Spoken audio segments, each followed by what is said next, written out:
Senhor Jesus, mais um dia, no nosso devocional, uma ótima segunda-feira para todos nós, um bom início de semana, que venha ser uma semana abençoada na presença de Deus. Gente, eu quero avisar que eu não estou muito bem, Podem ver aí meus olhinhos aqui todo marejado, é a rinite, a bênção da rinite. Ela veio me acompanhar de vez em quando. Eu já tomei aqui um antialérgico, mas se por algum acaso eu começar a passar mal aqui no meio do nosso devocional, vocês já sabem o que é, tá bom? É a rinite. E novamente, lembrando, se houver barulho, vocês me perdoem, porque nós estamos em obra. Acho muito bom sempre avisar, Até para quem já nos acompanha, já sabe, toda hora fala isso, mas às vezes alguém entra aqui no perfil, vê um vídeo aleatório e, não sabe do que se trata. Então, já estou avisando que se tiver barulho, é as obras que estão aqui em volta, e se por algum acaso eu começar a passar mal no meio da live, é a rinite, tá bom? Vai orando daí, oi meninas, paz do Senhor, vai orando daí, eu vou orando daqui, e nós seremos abençoados. Vamos orar, gente? Hoje eu tenho uma palavra poderosa, Eu não, o Espírito Santo tem algo poderoso sobre as nossas vidas e nós vamos entender o que é a graça e a bondade dele sobre as nossas vidas. Eu já vou começar orando, chamando a presença de Deus para esse ambiente. Senhor, aqui estamos, Pai, diante da tua presença, clamamos pela tua presença nesse dia de hoje, porque entendemos que somos totalmente dependentes e necessitados da tua graça. Pai, que a tua palavra venha entrar nos nossos corações, de forma que nós possamos ter o entendimento daquilo, Pai, que vamos ler, daquilo que vamos estar meditando no dia de hoje. Senhor, abençoa a minha mente, a mente de quem já está aqui, de quem vai entrar e de quem vai ver mais tarde. Senhor, em nome de Jesus, tira todas as distrações, tudo aquilo que não provém de ti, abençoa o meu organismo, que a minha rinite esteja totalmente controlada enquanto eu estiver aqui, Pai, falando a tua palavra, lendo a tua palavra, em nome de Jesus. Amém. Gente, vamos lá. O capítulo que nós vamos ler hoje, ele é um pouco extenso, Ele é bem grandinho, mas se faz necessário. Por quê? Aqui, o Provérbios que a gente vai ler hoje é o Provérbios 10. Ele tem muitos capítulos, mas são versículos, tem muitos versículos, mas são versículos curtinhos, Realmente são provérbios aplicáveis para nossa vida, Não vai ser uma leitura chata, vocês vão ver. Vamos lá, quem tem aí, acompanhe comigo. Lembrando também que eu não estou lendo nas versões mais comuns, eu estou lendo pelo aplicativo da Bíblia A Mensagem, tá? Ela é uma Bíblia a tradução dela bem diferente das tradicionais, mas eu gosto porque é uma Bíblia resumida, É uma versão resumida, onde qualquer leigo, qualquer pessoa que não entenda muito bem do que se trata, vai entender porque as palavras são fáceis. Mas acompanhe na versão que você tiver, porque o sentido é o mesmo, como eu sempre venho dizendo. Vamos lá, Provérbios 10. Os sábios provérbios de Salomão, a vida honesta livra da morte certa. Versículo 1. O filho sábio é a alegria do pai, e o filho insensato é a tristeza da mãe. Dinheiro de ganhos desonestos não leva a nada, mas a vida honesta livra da morte certa. O Eterno cuida de quem faz o bem, mas acaba com a ganância dos maus. A preguiça leva à pobreza, mas o trabalho diligente traz riqueza. Ou seja, aquele nosso jeitinho brasileiro, aqui para Deus não funciona, não. Para Deus Aqui você vai ver que ele vai estar sempre fazendo paralelo, tá, gente? Do justo e do injusto. Até o final, até o último versículo desse capítulo, ele vai estar sempre fazendo um paralelo. Do bom e do mal, do justo e do injusto, do ímpio e do justo. Então, assim, presta bem atenção, O Eterno cuida de quem faz o bem, mas acaba com a ganância dos maus. Ou seja, quem faz o bem está sob os cuidados de Deus. A preguiça leva à pobreza, mas o trabalho diligente traz riqueza. Trabalhe enquanto o sol brilha, isso é sensato. Mas se dorme enquanto os outros trabalham, é pura estupidez. Quem é justo recebe chuva de bênçãos, mas o perverso abriga consigo a violência. O homem bom é lembrado com carinho, é pura bênção. Mas o que foi mal logo é esquecido, é só podridão. Gente, esse versículo 7 aqui é muito importante, é muito forte para os judeus, né? Porque os judeus, eles prezam muito pela genealogia, pela história de cada família, né? A gente pode ver até no contexto, né, da história de Jesus, tem toda uma genealogia. Então, é importante para eles que as gerações sejam lembradas de quem foi o vô, o bisavô, o tataravô. Então, ele tá falando aqui assim, ó, o homem justo, ele é lembrado de geração em geração, ele é lembrado sempre como uma boa referência. Mas, ó, o homem bom é lembrado com carinho, é pura bênção. Mas o que foi mal logo é esquecido, é só podridão, ou seja, a genealogia dele não prevalece, né? Em outras traduções, dá para entender melhor esse 7 aqui, o que ele tá falando. Ele tá falando sobre isso. O esquecimento que Salomão tá trazendo aqui é sobre a genealogia, sobre as próximas gerações, né? O coração sábio aceita ordens e ensinamentos, mas o que não tem juízo, você vê que ele sempre coloca o juízo, né? Desde o primeiro capítulo que a gente lê, a gente sempre tá vendo aí, né, sobre o justo e o tolo, sobre aquele que anda nos caminhos da justiça e aquele que não, né? Então, assim, o coração sábio aceita ordens e ensinamentos, mas o quem não tem juízo, quem é que não tem juízo? Quem não quer receber conselho, quem não aceita, né, a opinião dos outros, quem se acha sempre o certo, quem não tem uma visão do todo, esse não tem juízo, nitidamente. Ele perde o controle e fica em ruínas. A vida honesta é tranquila e segura, mas o malandro receberá o seu troco. Novamente aqui, né? Não adianta dar o seu jeitinho brasileiro nas coisas. Ai, ninguém tá vendo, Deus tá vendo. Ai, mas é só... Quando você baixa o seu padrão, né? O inimigo tem mais chances de te oferecer outros pratos. Então, tenha sempre o seu padrão de justiça no padrão de Deus. Qual que é o padrão de Deus? Sim, sim, não, não. O que é fora disso é do maligno. É bíblico, tá? Não baixe o seu padrão. Quando você baixa o seu padrão de aceitação, o inimigo ele tem mais opções para te oferecer. E aí ele vem como aquela mulher, né, do outro capítulo que a gente leu, se eu não me engano foi o 8, me perdoa se eu estiver enganado, que ela vem ali, né, com toda a sutileza, expertise, falando, olha, já preparei a comida, já preparei isso, mas lá no final ela fala assim, meu marido não tá em casa. Ó, cilada, entende? Por quê? Porque se baixou o padrão, porque não tem juízo. Então, tenha o seu padrão alinhado ao padrão de Deus. Padrão de Deus, sim, sim, não, não. A vida honesta é tranquila e segura, mas o malandro receberá o seu troco. Quem conspira para o mal causa desgosto, e quem fala com insensatez é arruinado. Quem fala com justiça é como fonte que dá vida, mas a boca do perverso é um poço de violência. O ódio causa divisões, mas o amor cobre as falhas. Isso aqui é muito lindo, né? Porque quantas vezes a gente olha para os nossos, né? Para os nossos filhos, para os nossos parentes com amor, e por mais errado que eles sejam, a gente consegue olhar para eles com amor e até às vezes entender as faltas e falhas deles, né? Isso é o amor.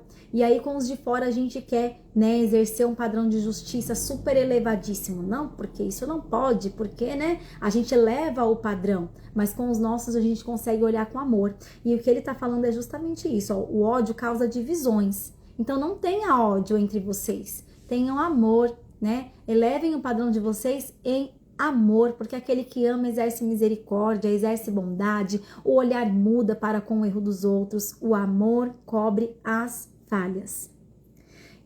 Tô no 13, tá bom? Quem tem entendimento fala com sabedoria nos lábios, mas quem não tem juízo merece a vara, ou seja, a correção. O sábio acumula conhecimento, um verdadeiro tesouro, mas quem fala com insensatez fica completamente arruinado. Quem aceita a disciplina leva os outros à vida. É o título dos próximos trechos. Vou ler o 15. A riqueza do rico é sua fortaleza, mas a pobreza do pobre é sua ruína. Vou ler de novo, que isso daqui eu demorei para entender um pouquinho. A riqueza do rico é a sua fortaleza, ou seja, ele se apoia na sua riqueza, mas a pobreza do pobre é a sua ruína. Por que ele coloca sempre o paralelo de poder aquisitivo com insensatez ou tolice? Porque na visão dele, amém, Vivi, porque na visão dele, né, como ele já explicou anteriormente, a sabedoria, ela te dá riquezas, longa vida. Então não tem como uma pessoa ser sábia e ser pobre, né? Pobre de miséria, pobre de espírito, pobre de escassez mesmo, né? De financeiro mesmo. Então ele tá falando assim, a riqueza do rico é a sua fortaleza, mas a pobreza do pobre é a sua ruína. Porque é bom ser pobre, gente? Vamos falar a verdade? É bom. É bom você olhar para o seu armário e não ter a despensa e não ter o que se alimentar? É bom você querer comprar algo e você não poder? Não é bom, não é bom. Não vamos, né, romantizar a pobreza como algo lindo e belo. Não. E aqui ele nos garante, Salomão, ele nos garante desde o começo, lá no capítulo 1, ele já vem falando sobre isso, o paralelo sobre a sabedoria e o dinheiro. Né? Então, para ele, na visão dele, ensinando para nós, não tem como uma pessoa ser sábia e não ter dinheiro, né? Como eu falei para vocês, né? Anteriormente, ele coloca o princípio da sabedoria, qual que é para ele? O temor a Deus. Então, quem teme a Deus já é sábio.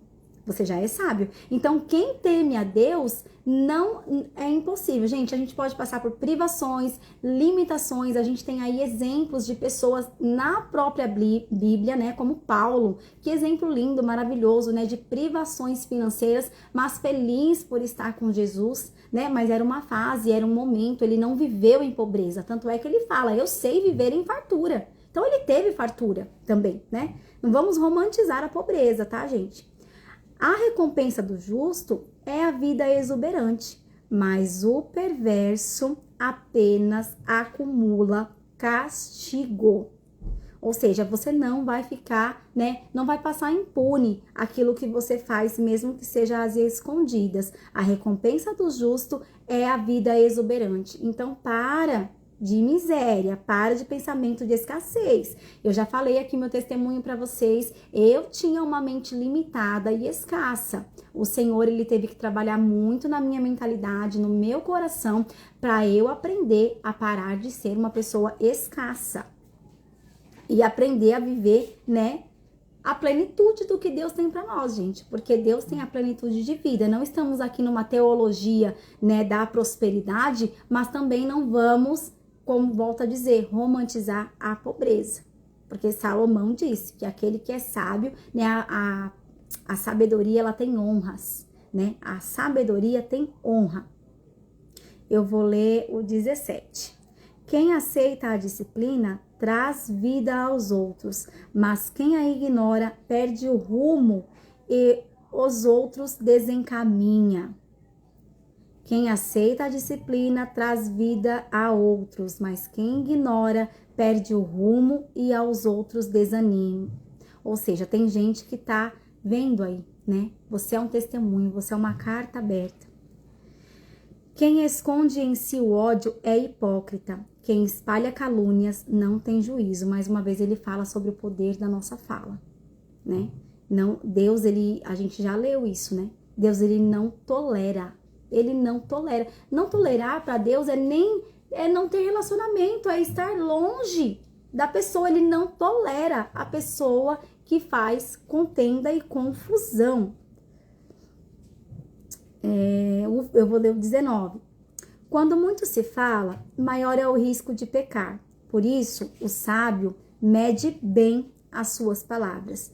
O discurso do justo é digno de atenção, mas a mente do que é mal não vale nada. As palavras dos justos ajudam a muitos, mas os insensatos morrem pela falta de juízo. Vou ler o 22. A bênção do Eterno torna rica a vida. O esforço humano nada altera nem acrescenta. Isso aqui, quando eu estava lendo, o Espírito Santo me paralisou nesse versículo, e eu vou parar vocês também aqui para que eu possa transmitir aquilo que o Espírito Santo me falou. A bênção do Eterno torna rica a vida. O esforço humano nada altera nem acrescenta. Ou seja, quem me faz rico? Deus. E quando Salomão está falando de riqueza, gente, ele está falando de riqueza num todo. Isso engloba, sim, dinheiro, tá? Se você tem alguma resistência entre religião e dinheiro, ore para que Deus quebre isso do seu coração, tá bom? Porque o desejo do Senhor é que nós tenhamos uma vida plena. Temos que ser plenos em Deus em todas as áreas que compreendem a nossa humanidade. E nós, sim, precisamos de dinheiro para viver, né, nesse mundo. Então, quando Salomão está falando de riquezas, ele literalmente está falando de dinheiro. A bênção do Eterno torna rica a vida. Ou seja, quem torna a vida rica é a bênção de Deus. É a bênção de Deus. O esforço humano nada altera nem acrescenta. Eu posso me matar de trabalhar. Eu posso acordar cedo, dormir tarde, trabalhar em escala 12 por 12, 36 por 36 e virar noite e virar dia. Se eu não tiver a bênção do Senhor, eu vou ser só uma pessoa muito esforçada, mas pobre e miserável. Porque eu não tenho a bênção dele me acompanhando. Você sabe o que limitou o povo no deserto muitos anos, né? O Senhor teve que até mudar uma geração para que entrasse outra na terra prometida, porque eles não tinham a mentalidade de filho. E filho se relaciona com o pai não por aquilo que ele pode ou não proporcionar, mas é por amor, é por acreditar que o pai está ali protegendo, está abençoando. Esse era o relacionamento que Deus queria construir com o povo, né? Mas o povo tinha uma mente escassa, uma mente limitada, onde se trabalhava por um pedaço de pão, onde se trabalhava por um pouco de água. Era um relacionamento de troca ali, né? Com o Egito e o povo. O que Deus queria não era isso. Deus queria que eles aprendessem a se relacionar com Deus como um Deus de bênção, um Deus de pai, um Deus que zela, um Deus que cuida. É exatamente por isso que Deus institui o descanso. Porque lá na realidade deles, se eles descansassem, eles não ganhariam o pão. Já com Deus, se eles descansassem, o maná já estava preparado. Eles fazendo ou não, eles trabalhando ou não, eles teriam o que se alimentar. Então, não seja uma pessoa tola, porque o princípio da sabedoria é o temor a Deus. Se eu temo a Deus, eu sou abençoada por Ele. Ah, quer dizer então que eu posso acordar meio-dia? Também não, Salomão não está falando isso. O pão da preguiça, gente. Salomão não está falando que é para você ser preguiçoso, acordar meio-dia e o Senhor vai te prosperar e te fazer rico. Não, você tem que se esforçar, você tem que trabalhar. Porém, você não pode confiar na força do seu braço. Eu até fiz um paralelo aqui, eu anotei, né? O Salmo 20, o versículo 7, ele fala: muitos, né? Outros confiarão em carros e cavalos, mas nós faremos menção do nome do Senhor. Um salmo muito conhecido e que encaixa exatamente com isso aqui. Não adianta, eles nesse salmo, eles estavam falando de poder bélico, né? Do poder ali da tropa. Então, muitos confiavam em carros e em cavalos, mas nós faremos menção do nome do Senhor. Não importa se o outro exército tem milhares e milhares a mais que nós confiamos no Senhor. Não importa se eu ganho um salário mínimo, eu sou abençoada por Deus e Ele vai me abençoar para eu conseguir ali, né, instituir uma vida boa mesmo com esse salário mínimo.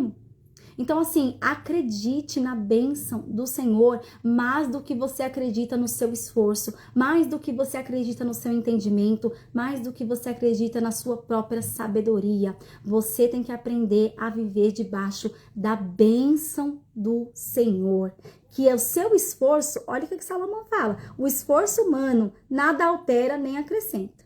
Não adianta. Vai se matar de trabalhar e vai morrer pobre se não tiver a bênção de Deus.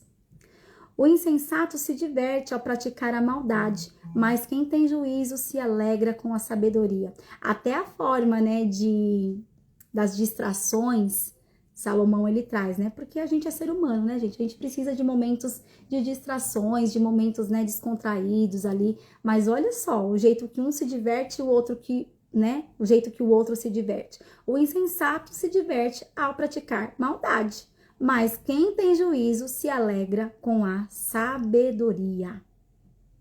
Isso traz, né, para os nossos ambientes. Quais são os ambientes que você está inserido?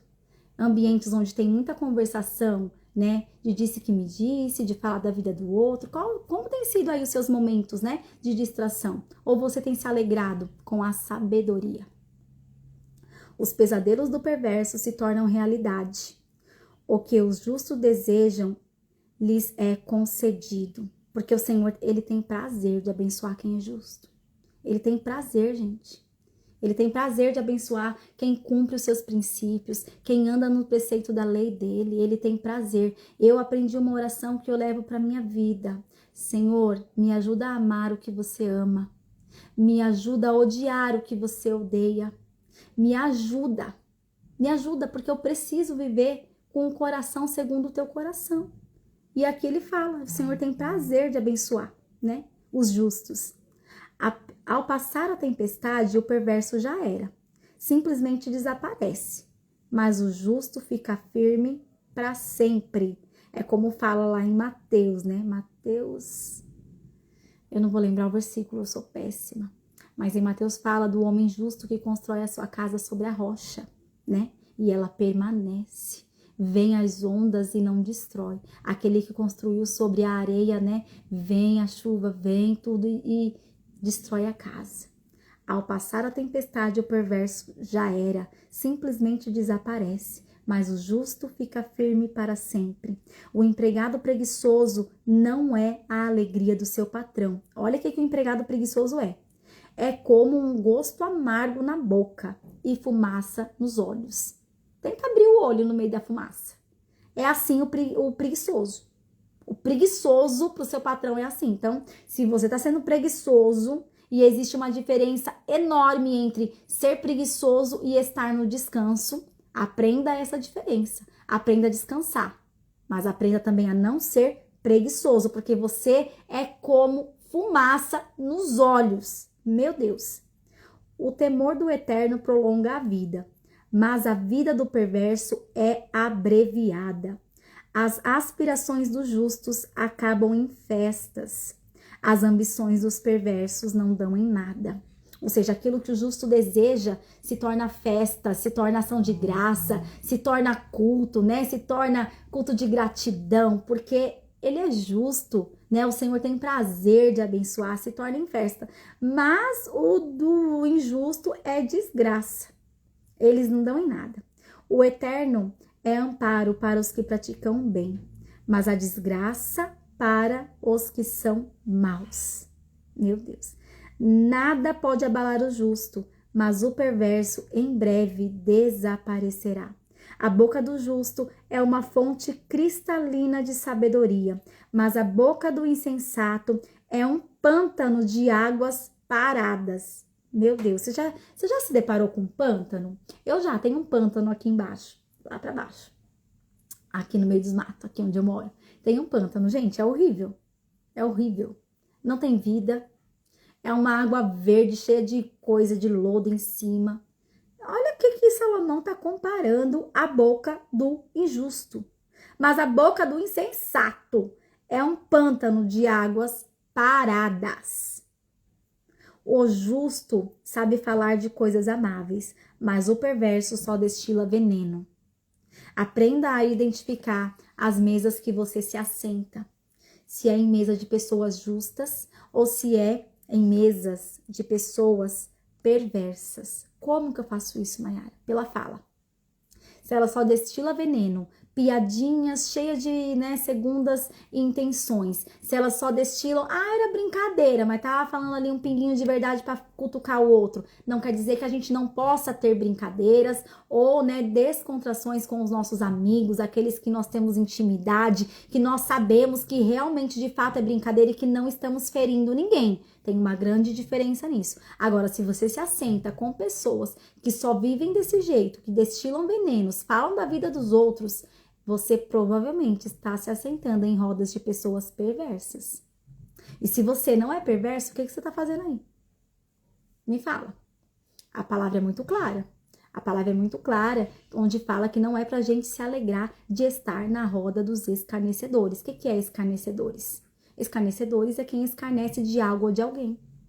É isso. E as pessoas trazem só para uma realidade onde tá um monte de coisa ali, né, que não condiz com a vida cristã, né? Talvez bebedice, vícios. Aí as pessoas só sabem falar disso. Não. Mas às vezes me é lícito, às vezes ninguém tá bebendo, ninguém tá fazendo nada, mas eu tô ali no meio de um ambiente onde não condiz com a minha vida justa diante de Deus. E o Senhor, Ele preza pela nossa vida por um todo. Ah, eu sou crente nas 2 horas de culto, saio de lá, eu faço o que eu quiser. Deus tá vendo. Deus está vendo todas as coisas e o Senhor, a nossa adoração para o Senhor contempla todas as partes da nossa vida. Tem um versículo que ele fala, tudo que fizer, faça como se fosse para Deus. Então, se tudo que eu faço é o meu servir, é o meu maternar, é eu ser pai, é eu ser mãe, é eu ser irmão, é eu ser avó, é eu ser avô, é tudo para a glória de Deus. Será que eu tenho honrado ao Senhor com todas as coisas? O princípio da sabedoria é o temor à palavra de Deus. Quem cumpre a palavra de Deus é abençoado.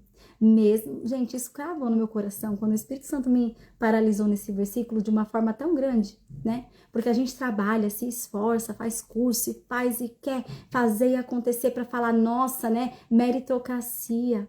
Mas aí vem o Senhor e fala, se eu não te abençoar, você vai se matar, você vai morrer de trabalhar e não vai ter dinheiro, porque a minha bênção não está sobre você.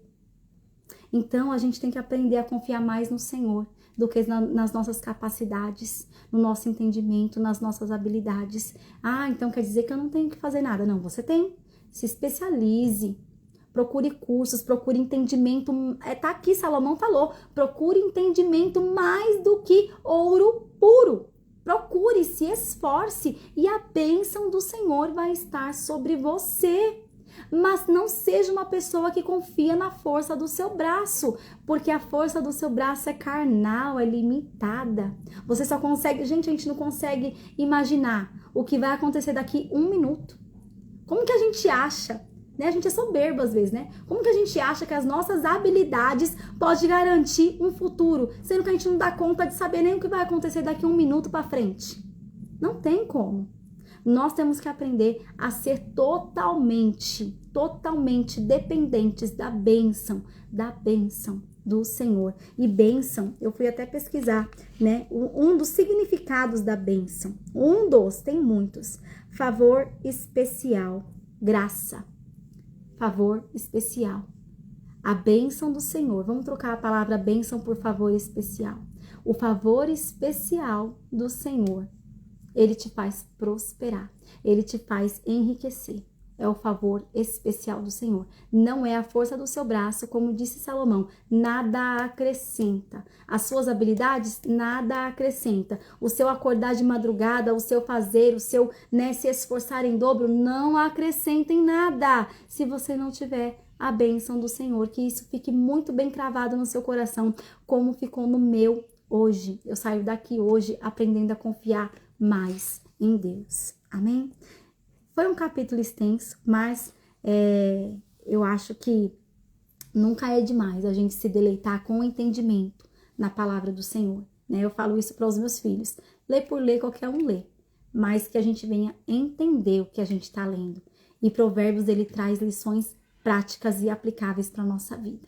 Senhor, que o Senhor nos ajude, esse é o meu pedido, que o Senhor nos ajude a aplicar, né, os conselhos de sabedoria que Salomão deixou nessa palavra, que o Senhor nos ajude a praticar, que a tua bênção, Pai, esteja sobre as nossas vidas, que nós venhamos aprender a confiar em Ti, Pai, mais do que nas nossas habilidades, mais do que nos nossos talentos, muito mais do que no nosso dinheiro, que nós venhamos aprender a confiar em Ti e viver a plenitude da bênção, Pai, financeira, espiritual, matrimonial, física, que o Senhor tem para colocar nas nossas vidas, mas é mediante a um entendimento de temor à Tua palavra, antes de todas as coisas, amar a Ti sobre todas as coisas. Senhor, nos ajuda, contempla o nosso coração, nos ajuda nas nossas limitações e fraquezas. Esse é o meu pedido para começar essa semana, Pai, em nome de Jesus. Amém. Gente, obrigada, né? Obrigada por vocês que ficaram até aqui. Obrigada aos que vão ver mais tarde. Obrigada a vocês e que nós possamos juntos, né, fazer desse momento um momento de realmente devoção, um momento onde nós possamos estar mediante a Bíblia com paz, com verdade, falando: Senhor, entra na minha mente, me faz entender as tuas palavras, me faz viver em justiça, em retidão, naquilo que o Senhor tem para mim. Amém? Te espero aqui amanhã, 12h30. Hoje eu me atrasei por conta da rinite, mas a oração fez efeito, vocês viram? Não dei nem um espirro nesse momento aqui. Amém, glória a Deus por isso. Te espero amanhã, em nome de Jesus. Tchau, tchau. Boa semana para nós.